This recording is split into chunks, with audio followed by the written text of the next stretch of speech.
So I played through the first 2 chapters of Life is Strange Double Exposure, and I must say I was pleasantly surprised.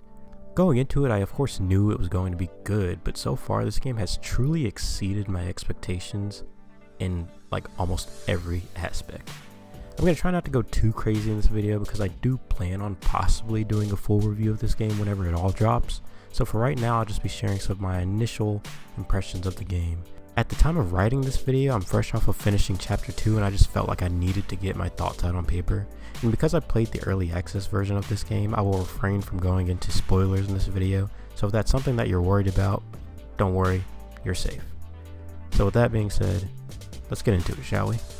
So if I had to give an elevator pitch for this game, I think it would be something along the lines of Life is Strange 1 meets Life is Strange True Colors. Now, depending on who you are, that may or may not be a good thing. While I think that the first Life is Strange game tells a pretty good story and has a lot of cool and interesting ideas from both a gameplay and narrative standpoint, I've never been as crazy about it as most people, whereas True Colors is a damn near flawless game in my eyes. Not necessarily in the sense that I think it's this insane masterpiece that deserves to be placed in the same echelon as, say, God of War or Red Dead Redemption 2.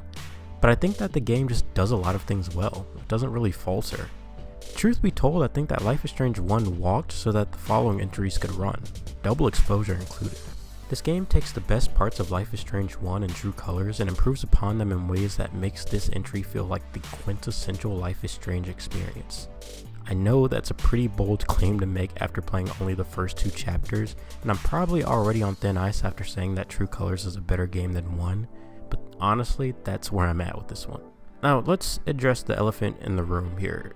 If you somehow don't already know, Double Exposure follows the series' OG protagonist Max Caulfield on an all-new time-bending adventure full of mystery and intrigue after the murder of her best friend Sophie.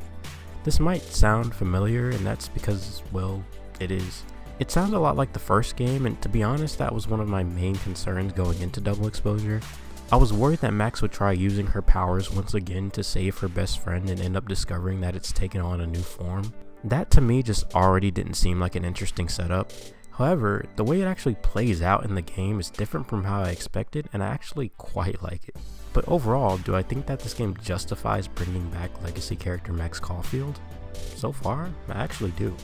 What they seem to be doing with her here reminds me heavily of Watchdogs Legion Bloodline, where they brought back Aiden Pierce from the first Watch Dogs and Wrench from Watch Dogs 2. When Bloodline was first announced, I just kinda scoffed at it. I was like, there's no way this is actually going to be good or meaningful in any way. They just tacked this on as a DLC in hopes of selling more season passes. But I actually got around to playing Bloodline earlier this year, and it was actually really good. It was a surprisingly well-made continuation of the first 2 games.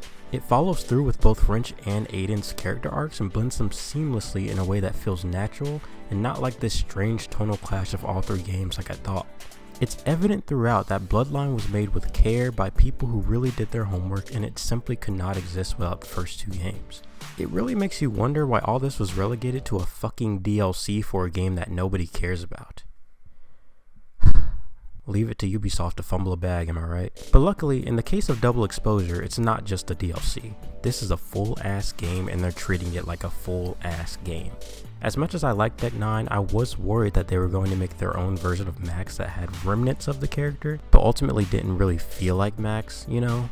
But much like Bloodline, Double Exposure is a straight-up continuation of the first game. It feels like we're following the same Max we did back in Arcadia Bay nearly a decade ago. It's genuinely interesting getting to see a much more matured version of her character who still carries all the baggage from what 18-year-old Max went through. I always thought Max was a serviceable main character, but I just don't think that the writing of Life is Strange 1 really did her justice.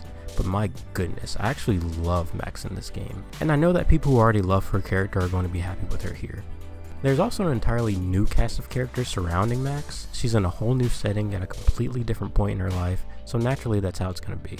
But I think they do a great job with a lot of the new characters. I think they're all very interesting and unique in their own way, and I of course love all the representation that Life is Strange brings to the table without it feeling invasive or shoehorned in. It acknowledges that it's not the focal point of the game, but doesn't shy away from highlighting it still where it's necessary. And I love when stories are able to strike that balance of being able to have characters that represent different walks of life without that being their whole purpose or identity.